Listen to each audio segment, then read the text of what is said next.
एक बार कोई बुजुर्ग ब्राह्मण थे, बेचारे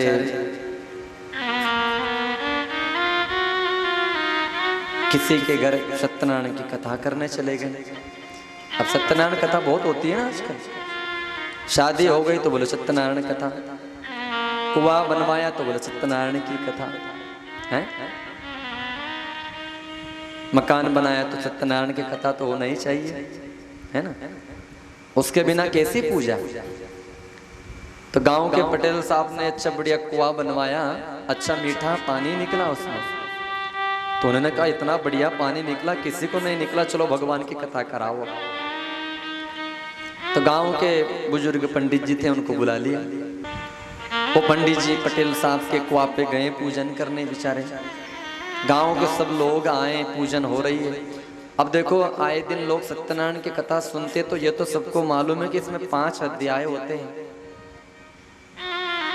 अब पंडित जी भूल से कोई अध्याय भूल जाए तो लोग कह देते महाराज आपने तो 4 ही अध्याय बांचे, 5वां कहाँ है? अरे जिस चीज को बार बार सुनोगे ना तो आपको वो दिलो दिमाग में फिट हो जाएगी। फिर कभी पंडित जी गलती करेंगे तो आप कह देंगे अरे महाराज आपने तो ऐसा कर दिया। फिर वो कहेगा हाँ हम भूल गए, थोड़ा सा हमें ध्यान नहीं रहा इस बात का।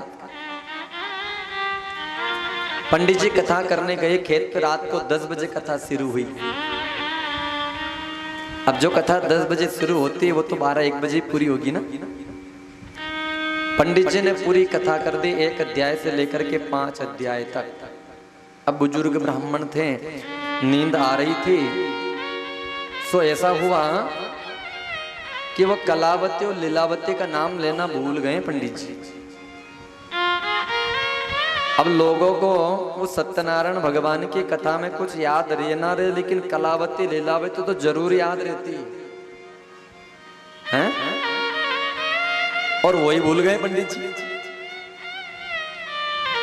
एक दादाजी बीच में खड़े हो गए, महाराज जी कथा तो आपने बहुत बढ़िया करी, लेकिन वो कलावती लीलावती कहाँ है, वो तो आई नहीं इसमें। पंडित जी ने सोचा मामला गड़बड़ हो गया, अब क्या करें। अब इतनी सारी भीड़ लगी हुई है, लाखों लोग आए, पूरे गांव के लोग आए सुनने। गांव में ऐसी कथा होती है। हमारे गांव का नियम है, जब आपके यहाँ सत्यनारायण की कथा होती है ना किसी के यहाँ, तो नाई जो होता है ना वो पूरे गांव में आवाज लगा के आता है घर घर, और घर घर बोल के आता है कि फलाने के घर कथा है, प्रसाद लेने आना, ऐसा बोलता है। तो गांव के बच्चे बूढ़े जवान महिला सब आते हैं, घर में कोई नहीं रहता है, सब आ जाते हैं और बहुत आनंद आता है उस कथा का। और बढ़िया शुद्ध देसी घी की पंजेरी बनती, प्रसाद आटे की, वो बांटते हैं सब लोग। अब हम तो काम टालने वाला करते हैं, हम तो जो है टाइम पास करते हैं खाली, बस भगवान के नाम पे। सत्यनारायण कथा बोले बाजार में जाओ, रेडीमेड शक्कर बुरा ले आओ और बांट दो। कौन मेहनत करेगा, कौन बनाएगा। अरे भगवान की जिस दिन कथा हो ना तो अपने हाथ से भोग बनाओ और प्रसन्न होकर के, खुश होकर के बनाओ कि आज ये मौका मुझे मिला है भगवान का भोग बनाने का, है? यदि भगवान ने दोबारा भोग बनाने का मौका नहीं दिया तो क्या कर लोगे। अरे जिस दिन आपको ये मौका मिले समझना आप बहुत भाग्यवान हो, आप बहुत भाग्यशाली हो कि आपको सत्यनारायण भगवान का या किसी भी भगवान का भोग बनाने का अवसर मिल रहा है। ये बहुत सौभाग्य की बात है, ये हर किसी को प्राप्त नहीं होता है। अपने हाथ से बनाओ, स्वच्छ सुंदर बनाओ और बना करके भगवान को भोग लगाओ, तुलसी का पत्ता डाल करके। देखो राम और कृष्ण की पूजा में तुलसी अनिवार्य है। थोड़ी सी सेट करो यार। राम और कृष्ण की पूजा में तुलसी बहुत जरूरी है। एकादशी और बुधवार को तुलसी नहीं तोड़ना चाहिए, रविवार को भी नहीं तोड़ते। है ना?